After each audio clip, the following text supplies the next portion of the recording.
ఓం నమ శివాయ. సంపూర్ణ శ్రీ శివ మహాపురాణం. జలంధరోత్పత్తి అనంతరం ఋషుల కోరికపై సూతుడు జలంధరుడి గురించి చెప్పసాగాడు. ఒకసారి పురందర బృహస్పృతులు ఇద్దరూ కలిసి కైలాసము వెళ్ళారు. శివుడు వారి జ్ఞానాన్ని పరీక్షించ సంకల్పించి బేతాళ రూపంలో కనిపించాడు. దేవేంద్రుడు ఆయనను గుర్తించలేక, ఎవరు నువ్వు, ఎలా వేలాడుతున్నావేమిటి? శివుడు కైలాసంలో ఉన్నాడా, ఎక్కడికైనా వెళ్ళాడా అని ప్రశ్నించాడు. కిమపి నాస్తిగా ఉండిపోయాడు ఆ శివుడు. ఎంతైనా దేవతల రాజు కదా ఇంద్రుడు. ఆ అధికార మత్తత వల్ల ఆగ్రహించాడు. వజ్రాయుధంతో ఆ బేతాళ రూపాన్ని ఖండించబోయాడు. కానీ ఆ రూపంలో ఉన్న శివుడు వజ్రాయుధంతో సహా వాసవుని చేతిని స్తంభింపజేశాడు. ఆశ్చర్యపోయాడు అమరేంద్రుడు. శివుని పాలనేత్రం నుండి అగ్ని ఆవిర్భవించింది. అప్పుడు అర్థమయ్యింది బృహస్పతికి, ఆ బేతాళ రూపుడే సర్వేశ్వరుడని. వినయంగా నమస్కరించి ఆయన్ను స్తుతించాడు. ఇంద్రుని ఆయన పాదాల మీదకు నెట్టాడు. ఎలాగైనా సరే ఇంద్రుని కాపాడమని శతదా ప్రార్థించాడు. బృహస్పతి కృతస్తోత్ర పాఠాలకు శివుడు సంతోషించాడు. తన ఫాలనేత్రాగ్నిని లవణ సముద్రంలోకి విసిరివేసి తాను అంతర్రహితుడైపోయాడు.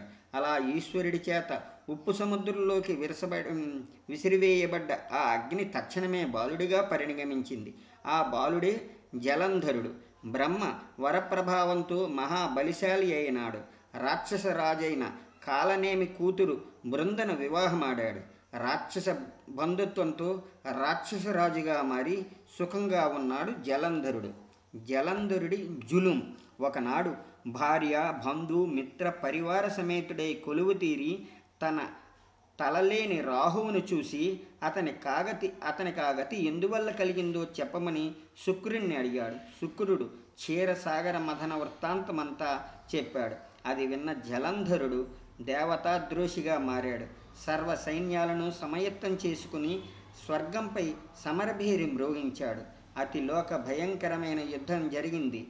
తట్టుకోలేని దేవతలు పారిపోయి మేరు పర్వత గుహల్లో దాక్కున్నారు. స్వర్గాన్ని యథేచ్ఛగా ఆక్రమించాడు జలంధరుడు. శుంభ, నిశుంభాది వీరుల్ని తగిన పదవుల్లో నియమింపజేశాడు. శత్రుశేషం ఉంచకూడదనే రాజనీతి అనుసరించి దేవతలందరినీ హరించే నిమిత్తం తాను స్వయంగా మేరు పర్వతం వైపుగా సాగాడు. ఇది తెలిసింది దేవతలకి. వెంటనే మేరు పర్వత గుహలు ఖాళీ చేసి వైకుంఠానికి పారిపోయారు. అక్కడ విష్ణువును శరణు కోరారు. ఆయన వారికి అభయం ఇచ్చాడు. విష్ణు జలంధర సంగ్రామం సర్వదేవత సంరక్షకార్థంగా శౌరి జలంధరుడిపై యుద్ధానికి బయలుదేరబోయాడు. లక్ష్మీదేవి ఆయనను వారించింది. ప్రాణేశ్వర, నేను సముద్రుడి కూతుర్ని. ఆ జలంధరుడు కూడా సాగరతనయుడి, కాబట్టి అతడు నాకు తమ్ముడవుతాడు. దయచేసి నా తమ్ముణ్ణి వధించకండి అని ప్రార్థించింది. విష్ణువు ఆమెను ఓదార్చాడు. మనోహరి, నువ్వు దిగులు పడకు. స్థితికర్తను కాబట్టి ఇప్పుడే దేవతా రక్షణార్థం నాకు ఈ యుద్ధం తప్పదు. కానీ జలంధరుని నేను వధించను. ఎందుకంటే అతన్ని నేను చంపలేను. అతడు శివపాలనేత్రాగ్ని సంజాతకుడు. పైగా బ్రహ్మలతనికి వరం కూడా ఇచ్చి ఉన్నాడు. శివాజ్ఞను అనుసరించి కాసేపు అతనితో కలహమాడి వచ్చేస్తానని చెప్పి రణరంగానికి వెళ్ళాడు. అది తెలిసి అగ్రహోదగ్రుడైపోయాడు జలంధరుడు. సరాసరి శ్రీహరితో యుద్ధానికి తనే వచ్చాడు. అంతూ పొంతూ లేకుండా సాగుతున్న ఆ జలంధర జనాభుల జగడంలో జయలక్ష్మి ఎవరిని వరించకపోతోందో అఖిల లోకాలు ఆశ్చర్యంలో మునిగిపోయాయి. తుదిగా విష్ణువు చిరునవ్వు నవ్వుతూ, జలంధర, ఆది కాలం నుంచి రాక్షసులకు నాకు రగడ జరుగుతూనే ఉంది. కానీ ఎటువంటి అస్త్రశస్త్రాలకు చలించని నీ బలాక్రమాలు నాకు చాలా ఆనందం కలిగిస్తున్నాయి. నీ శక్తి సామర్థ్యాలయందు నేను ప్రసన్నుడి నయ్యాను. ఏదైనా వరం కోరుకో అన్నాడు. జలంధరుడు కూడా మందహాసం చేశాడు. బావా లక్ష్మీపతి, నిజంగానే నువ్వు ప్రసన్నుడివై వరం ఇచ్చేలా ఉంటే మా అక్కగారైన లక్ష్మితో కలిసి వచ్చి నువ్వు నా ఇంటనే నివసించు అని కోరాడు. సరే అన్నాడు శౌరి. వైకుంఠాన్ని వదిలి భార్యతో సహా బావమరిదైన జలంధరుడింట మకం మార్చేశాడు విష్ణువు. ఉన్న ఒక్కాండ అలా అయిపోవడం ఉసూరుమన్నాయి దేవగణాలు. జలంధరుడు అందరినీ జయించి అలనాటి సాగర మదనవేళ సంభూతాలైన శ్రేష్టరత్న చేయాలని కైవసం చేసుకున్నాడు. దేవతల పదవుల్లో రాక్షసులను స్థాపించాడు. మూర్తి భూత పరిపాలనమైన విష్ణువే అతనింట ఉండగా అతని పరిపాలనలో లోటేముంటుంది? సద్ధర్మానుసారి అయి జలంధరుడు ప్రజలను కన్నబిడ్డల్లా పరిపాలించసాగాడు. నారదుడు జలంధరుని రెచ్చగొట్టు రాహు రాయభారం. ప్రజలెంత సుఖంగా ఉంటే మాత్రం ఏమి, పదవులు పోగొట్టుకున్న వాళ్ళు అందుచేత దేవతలంతా కలిసి దీనులై శివస్మరణ చేసుకోసాగారు. వారి శివధ్యానం ఫలితంగా శివప్రేరితుడైన నారదుడు దేవతార్థయ్యై జలంధరుడి వద్దకు వెళ్ళాడు. లాంఛన మర్యాదలన్నీ అయ్యాక నారదుడు కపట ప్రసంగం ఆరంభించాడు. జలంధర, జగజ్జేత్తగా పేరొందిన నువ్వు శ్రేష్టమైన రాళ్లను సంపాదించావు, రత్నాలని సంపాదించావు. వృక్షరత్నమైన కల్పతరువు, గజరత్నమైన ఐరావతం, అశ్వరత్నమైన ఉచ్చస్రవం, ఇలా అన్నీ ఉన్నాయి నీకు. కానీ నారీరత్నం లేదయ్యా. స్త్రీలందరిలోకి సర్వశ్రేష్ఠ పార్వతి. ఆవిడ్ని కూడా నీ జనాల్లోనికి చేర్చుకుంటేనే తప్ప నీ జగద్యేచ్ఛ బిరుదానికి సార్థకత లేదో అని చెప్పాడు. జలంధరుడికి మనసును జగన్మాత మీదకి మళ్లించి తన దారిని తాను చక్కబోయాడా జగడాల మారి. వెంటనే రాహువును శివుడి వద్దకు రాయభారిగా పంపాడు జలంధరుడు. శంకర, వల్లకాట్లు తిరుగుతూ బూడిద పూసుకుని భూత ప్రేత పిశాచాలతో కేరింతలాడే నీకు భార్య యొక్క అవసరమేమీ లేదు. ఉన్న పార్వతి వంటి ప్రపంచోత్తమమైన పడతిని పరిపూర్ణంగా ప్రేమించడం నీ వల్ల కాదు. ఇది స్త్రీ నిరాదరణ నిరోధ చట్టం క్రింద నేరమే అవుతుంది. అనవసరముగా అర్ధాంగిని కలిగి ఉండటం అక్రమార్జితాన్ని నిల్వ చేసినంత నేరం అవబోతోంది. కాబట్టి ఈ కబురందిన వెంటనే మీ ఆవిడైన మీనాక్షిని రత్నకరపుత్రుడై నాకు సమర్పించుకో అని చెప్పమన్నాడు. ఆజ్ఞాపించడం ఆలస్యంగా కైలాసానికి వెళ్ళి జలంధరుడు చెప్పమన్న 4 మొక్కలు జగదేశ్వరుడికి వినిపించాడతను. ఆ మాటలు వినగానే అంబికాపతి కన్ని బొమ్మల నడిమి నుంచి ఒక ఉగ్రరూపుడు ఉద్భవించాడు. పుట్టడమే రాహువును చేతబట్టి నోట పెట్టుకోబోయాడు. గొల్లుమన్నాడు రాహువు. నేను జాతికి రాక్షసుణ్ణి అయినా కులానికి బ్రాహ్మణ్ణి, నన్ను రక్షించండి. నేను చెప్పిందేంట్లో ఏదైనా దుర్మార్గం అంటూ ఉంటే అది నాది కాదు.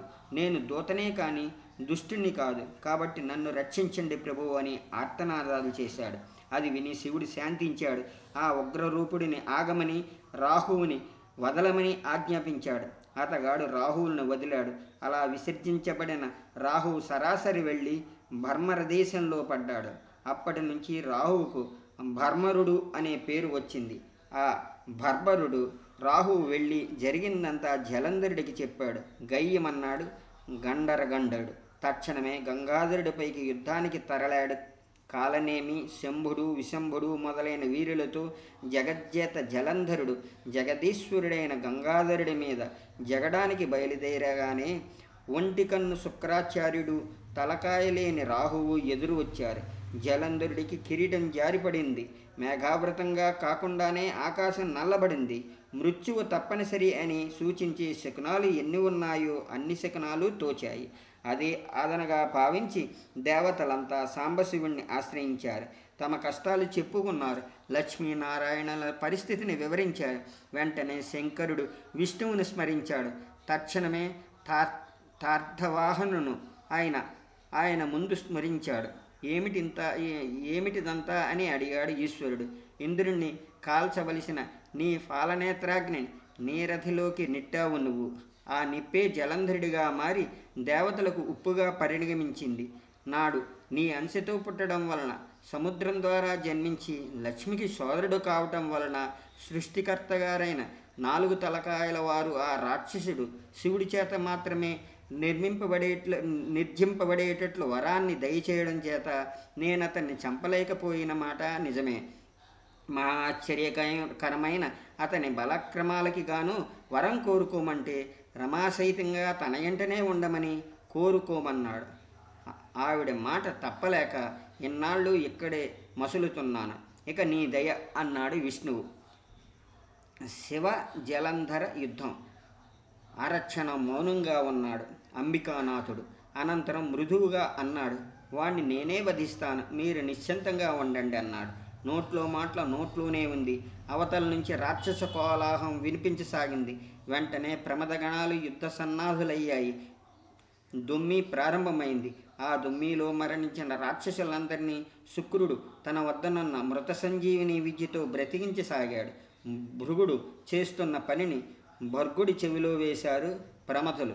ఆగ్రహించాడాయన. అంతే, ఆయన నోట నుండి కృత్య అనే శక్తి ఆవిర్భవించి యుద్ధరంగం చేరింది. చచ్చిన వాళ్ళని బ్రతికించే అవకాశం లేకుండా అక్కడికక్కడే భక్షించేయసాగింది. అయినా ఆగలేదు శుక్రాచార్యుడు. చెదురు మదురుగా దొరికిన శవాల్ని సైతం బ్రతికించి చేయసాగాడు. అది నచ్చలేదు కృత్యకు. వెంటనే శుక్రుణ్ణి పట్టుకుని తన యోనిలో బంధించేసి తాను ఆకాశానికి ఎగిరిపోయింది. ఇది చూసి కుంభ, నికుంభ, కాలనేమ్యాదులు కార్ముకాలు సంధించారు. ఆ సంగతి తెలియగానే అటు నుంచి నందీశ్వరుడు, విఘ్నేశ్వరుడు, సుబ్రహ్మణ్యేశ్వరుడు యుద్ధంలోనికి వచ్చారు. ఆ ముగ్గురు ఈ ముగ్గురు ద్వంద్వయుద్ధానికి దిగారు. అదే అదనంగా ఊడిపడ్డాడు వీరభద్రుడు. ఇక చెప్పేదేముంది? యుద్ధభూమి నుంచి వేగులు తెచ్చే ఒక్కొక్క వార్త వింటూనే వెర్రెక్కపోసాగాడు జలంధరుడు. ఆ పిచ్చి ఆవేశంతోనే శివగణాల మీద విరుచుకుపడ్డాడు. అనూహ్యమైన రీతిలో శివగణాలన్నిటినీ అతలాతలకం చేయసాగాడు. అతని పరాక్రమ పటాటోపాలకి నందీశ్వర, గణనాయక, కార్తికేయ, వీరభద్రులు నలుగురు కూడా నివ్వెరపోయారు. కైలాసాన పుట్టిన కాలకేతువులా ఉన్నాడు జలంధరుడు. ఈ వార్త శివుడికి చేరింది. తక్షణమే తన పినాక ధనస్సును ధరించాడు. జలంధరుడికి బాణాలన్నిటినీ చెల్లాదరు చేశాడు. తన బాణాలతో ఆకాశాన్ని కప్పేశాడు. లెక్క పెట్టడానికి వీల్లేనంతమంది రాక్షసుల్ని చంపేశాడు. అది చాలదన్నట్లు మహావీరుడు, ప్రచండు అనే ఇద్దరు దానవ దండ నాయకుల్ని తన త్రిశూలంతో పొడిచి చంపేశాడు. గస్మరుడనే వాడిని తన గదతో కొట్టి నేల మీద పడేశాడు. మంచుగడ్డతో బలాహుకుడి తల 2 చెక్కలు చేశాడు. తన పరశువుతోనూ ఖడ్గరోముడి శిరస్సు తెగ నరికేశాడు. సర్రున ఎదురొచ్చాడు జలంధరుడు. 70 బాణాలు వేశాడు శివుడి మీద. శివుడు వాటినన్నిటినీ తునాతునకలు చేశాడు. 7 బాణాలతో జలంధరుడి రథ, అశ్వ, ధ్వజ, ఛత్రధనస్సులను పిండి చేశాడు. జలంధరుడు గద విసిరాడు. అది కూడా శివబాణానికి నుగ్గునుగ్గైపోయింది. 100 మంది రాక్షసులను వచ్చినంత కోపం వచ్చింది ఒక్క జలంధరుడికి. తక్షణమే పిడికిలి బిగించాడు. ముక్కంటిని ముష్టిఘాతకంతో చంపేయాలనుకున్నాడు. నవ్వుకున్నాడు నాగభూషణుడు. మాంచీ బాణం ఒకటి తీసి జలంధరుడి గుండెల గాడ కొట్టాడు. ఆ మహాబాణ పాతానికి జలంధరుడు 2 మైళ్ళు వెనక్కి వెళ్ళిపడ్డాడు. శివుణ్ణి బలప్రయోగంతో జయించలేమని గుర్తించాడు జలంధరుడు. తిరిగి రణరంగం చేరి గంధర్వమాయను ప్రవేశపెట్టాడు. ఆ మాయ వల్ల రణరంగం గంధర్వ అప్సరసుల గానాభజానాలతో నిండిపోయింది. స్తబ్దుడైపోయాడు స్థానుడు. అమ్మయ్య అనుకున్నాడు జలంధరుడు. శివుడి వేషం ధరించి అమితమైన కాముకతో అమ్మవారి దగ్గరకు వెళ్ళాడు. చెలికెత్తల నడుము కూర్చున్న మహామాయ, గంధర్వమాయ, పూసుకు వస్తున్న మదగంధరుడైన జలంధరుడి మాయ శివుడి వేషం చూసింది. మరింత పెద్ద పెద్ద కళ్ళు చేసుకుని చెలికెత్తల నడుము నుండి అతని ముందుకు వచ్చింది. పరమశివుడి పురుషాహంకారమే తన రూపంగా కలిగిన ఆ మహామాయను నిలువెల్లా చూశాడు జలంధరుడు. ఆ ఆనందానికి చిలించిపోయి చూడగానే వీర్యం స్థలించుకున్నాడు. తక్షణమే తల్లి ఉత్తర మానసం వైపుకు అంతర్ధానమైపోయింది. అక్కడికి చేరి విష్ణువును తలచింది. వినయంగా ప్రత్యక్షమయ్యాడు విష్ణువు. విష్ణు, ఆ జలంధరుడేం చేయబోతాడో నువ్వు అదేవిధంగా ప్రతిచర్య చెయ్యి. జలంధర పత్ని యొక్క పాతివ్రత్యాన్ని నాశనం చెయ్యి. నా ఆజ్ఞ మేరకు నువ్వీ పని చేయడం వలన పాపం అంటదు, వెళ్ళు అంది. విష్ణువు బృందను చెరచుట. జలంధరుడి భార్య బృంద. ఆమె అంతఃపురంలో శయనించి ఉంది.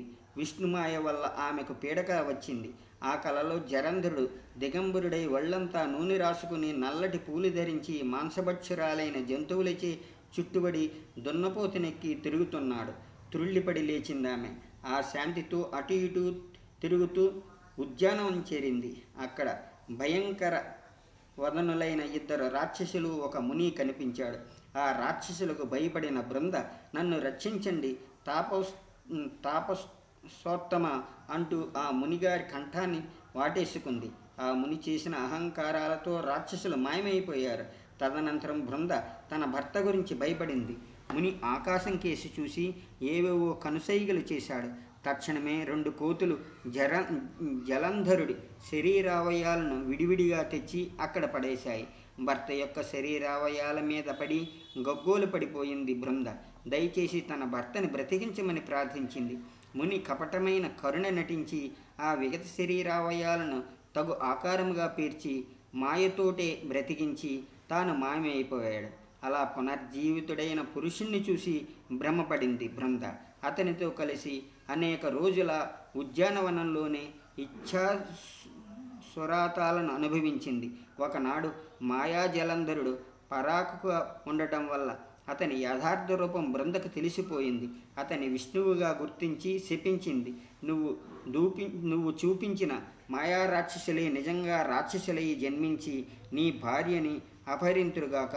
నువ్వు భార్యావియోగ దుఃఖంతో అడవులు దిమ్మెర వానర సహవాసుడవుగాక.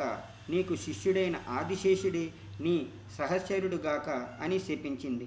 విష్ణు వెంట వారిస్తున్నా వినకుండా లుప్త పాతివ్రత్య దుఃఖ తప్తయ్యై అగ్ని ప్రవేశం చేసింది. బ్రహ్మాది దేవతలంతా బయలులో బారులు తీరి నిలబడి చూస్తుండగానే బృంద యొక్క ఆత్మజ్యోతి సరాసరి పార్వతిలో లీనమైపోయింది. విష్ణువు ఆ బృందను తలుచుకుంటూ తరగని దుఃఖంతో ఆమె కాష్టంలోని బూడిదలో పడి దొర్లసాగాడు. ఇది ఈరోజు పురాణం సంపూర్ణం.